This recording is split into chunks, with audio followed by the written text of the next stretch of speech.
point, and before the Labour Party surfaced its proposition for a customs union, we had long and hard discussions with the EU about the sort of customs union that we were discussing. Not the customs union, but a customs union. And we looked at the influence that now is there for EU members and how you would devise a pillar that gave influence to a very close third party. I've stood here many times said that won't be easy, but that's why we've always said a customs union with a say. And it's not something we haven't sought to discuss with the EU, and it's very telling that when we put our proposal to the Prime Minister, the EU were very warm about the possibility of negotiating that. I take the point, but we've addressed that, I hope, in the way that we've approached a customs union.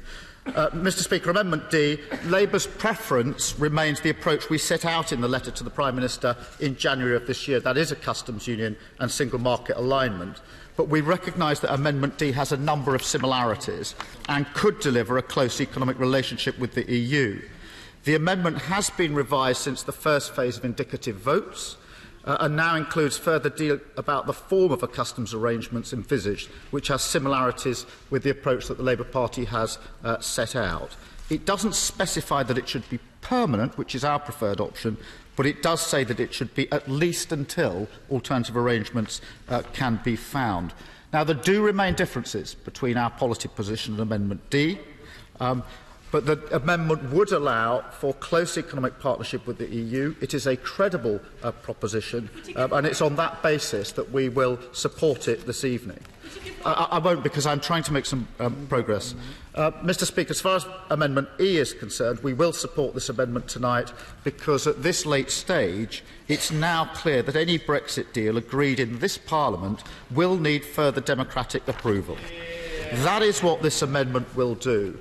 It would put a lock around any deal this Prime Minister forces through at the 11th hour, or any revised deal that comes about at this very late stage. It would ensure that any Tory Brexit deal is subject to a referendum lock. In other words, it upholds the principle that any such deal must be confirmed by the public if we're to proceed. I do want to briefly finish by dealing with Amendment G, because I do understand the reason this is put forward, and I've had the opportunity to discuss it with the honourable and learned member for Edinburgh and the South West.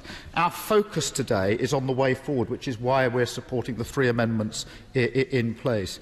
G, in a sense, is a fallback if that exercise fails, and I do therefore understand why it's put forward.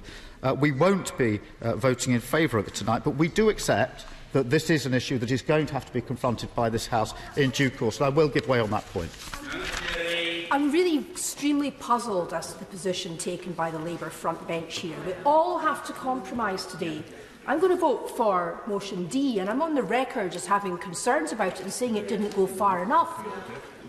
What does he think the reaction will be of working-class voters if, by Labour front bench's failure to support this motion tonight, we crash out with no deal a week on Friday? I'm grateful for the intervention. I think as we try to find a way forward, it's important that we all adopt the right tone all the way through, and sort of throwing around what will people think of this, that and the other. We, of course, have always said we will take whatever measures are necessary to stop no deal. The exercise we're involved in at the moment is trying to break the impasse and find a way through on the indicative process.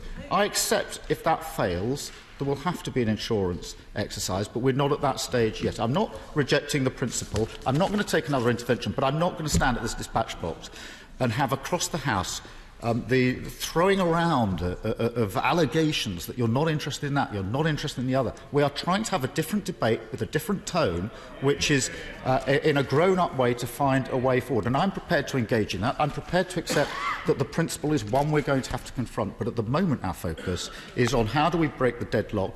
And if we can do that, we then move on to how we progress. If we can't, then of course we have to look at other options. That's a genuine, sincere position from someone who cares a great deal about whether we crash out with